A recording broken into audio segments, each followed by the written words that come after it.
Just over a month later, Tanya Lotaire gazed down at the radar readout of the dustbin as it approached the strange object that had mysteriously appeared at the edge of the TRA system. She took the distance reading and compared it to their rate of deceleration and breathed a sigh of relief. They'd be slowed to a standstill just before hitting the edge of the debris cloud surrounding the object. The new drive system was doing its job. Hopefully, this thing would be valuable enough to recoup the cost. As she watched the timers count down, the feeling of false gravity around her lightened and finally ceased altogether. Carefully, she unclasped her harness and swung around in the open air over her seat, microgravity making it seem effortless. Tanya was not particularly athletic, though she also wasn't as chubby as some of her species got. She easily massed more than 90 kilograms on a 170 centimeter frame, but enough of that was muscle that she could arrest her momentum when needed.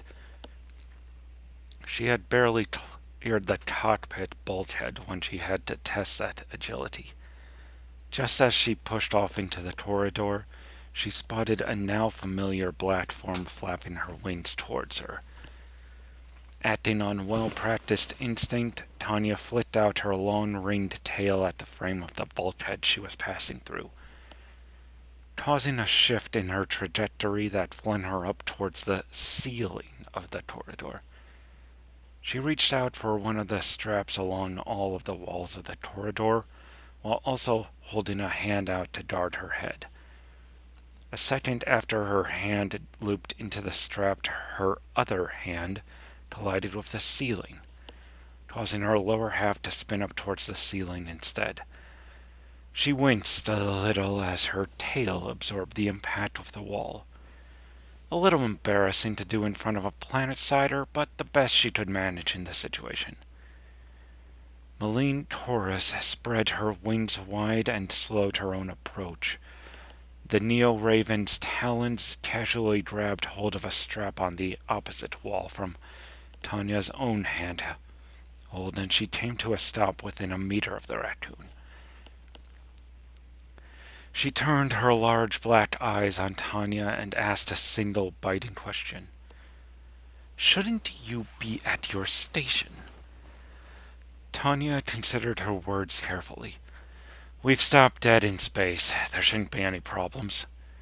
Given Mr. Lupine's prior preferences for face-to-face communication, we are nearing a debris cloud produced by an artifact of unknown origin." Taurus cut her off. "I would say that under such circumstances, having a pilot ready to respond to unexpected situations trumps my employer's communication preferences." "Oh, lay off, you big turkey." Taurus retracted her wing and turned to spy an opossum in an engineered many-pocketed jumpsuit. "Tanya may have sold us out, but she knows what she's doing." Taurus brushed aside the turkey comment and rounded on the opossum. "Engineer Didelf, your confidence in our pilot's abilities notwithstanding, our priority is to make sure that Mr. Lupine recoups his substantial investment in this expedition. That he lives to see that repayment should be assumed to be the most important part." Luke Didelf snorted in derision. "We're perfectly fine. This isn't the Dark Ages when ships had nothing but telescopes to guide them. Our active radar has every scrap of metal in 10,000 kilometers tagged and registered. We're perfectly safe." Tanya cringed at the reminder of how they secured the funding for this trip, and the terms that had been attached. But this was no time for second thoughts. They'd taken the oligarch's money and equipment, spent the better part of a month coasting through the void with him on board, and now it was all going to pay off. They were in the home stretch, just hours away from securing the biggest haul in decades. They were shaking. The micrometeorite impact had quite thoroughly derailed the mission. Warp envelope compromised, it had taken all the computer's immense processing power to keep the tidal forces from tearing the resolution apart. Even then, the rot's passage had torn a long rent in the side of the ship, causing nearly the entire atmosphere to vent and killing the crew in stasis. With no officers to issue orders and far from any potential champions to recruit, the ship AI had nothing to do but follow its basic directives to maintain ship functions. With tractors and drones, it had halted the local Kessler cascade generated by its own debris and repaired itself to the best of its abilities. The hull breaches had been sealed, atmosphere regenerated from stored elements. Even the champion recruitment systems had been restored to full capacity. But the warp drive was a total wreck. It was dead in the water. And so it had waited, observing the movement of the system's planets and spaceships, tracking a few craft that appeared to be approaching its own location. When one craft came within a light minute of the ship, defense systems came online, locking on with high-fidelity sensors that evaluated its threat potential. As it began decelerating, the ship gradually lowered its evaluation of the threat potential, but kept laser projectors locked on to the other ship's meter weaponry, just in case. Shortly after the local ship finished acceleration burn, one of the tactical system's observations crossed with the Rontali ship's mission directives. There was an 80% chance the local ship carried sapient biological life forms. Sapient life could be recruited as champions. The mission mandated the recruitment of champions. Therefore, they must be brought on board and recruited.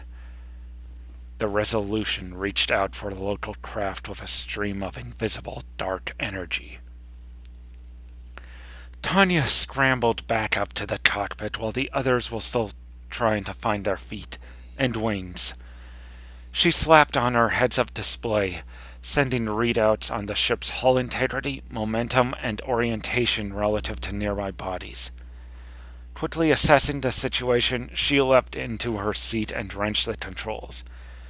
"I thought you knew what you were doing," Taurus shouted up the corridor, flapping wildly. "How badly were we hit?" "We haven't been hit," the raccoon shot back.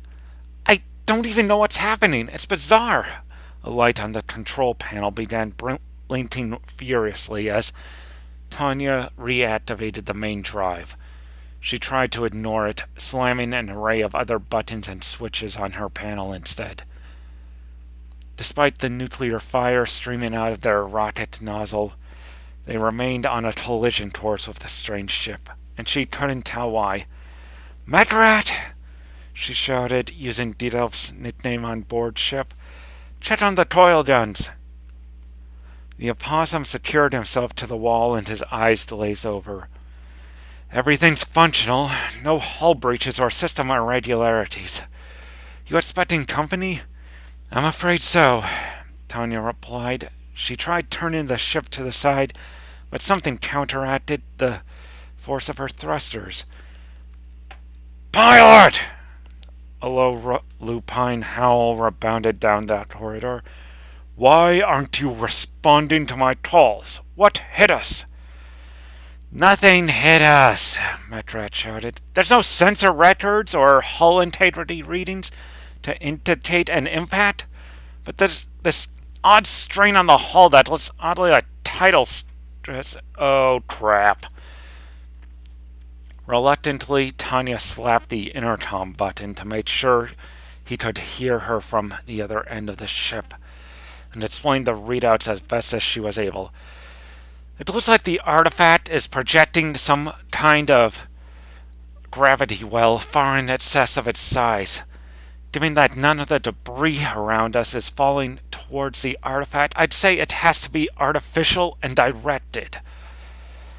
The feds didn't have artificial gravity, Metrat whimpered. It must be them. The berserkers aren't real, Tanya replied dismissively. It has to be some sort of experimental fed tech. But I can't see any way to break ourselves free without blasting it. As much as I hate to damage such a valuable find, if there's no other way for us to survive, then do it. Lupine surprised her by how reasonable his orders sounded. Just don't vaporize it so we have something worth hauling back. Way ahead of you, Metrat quipped. As he waved in the air, Tanya saw their point defense coil guns come to life on her readouts and swivel to target different protrusions on the mysterious craft.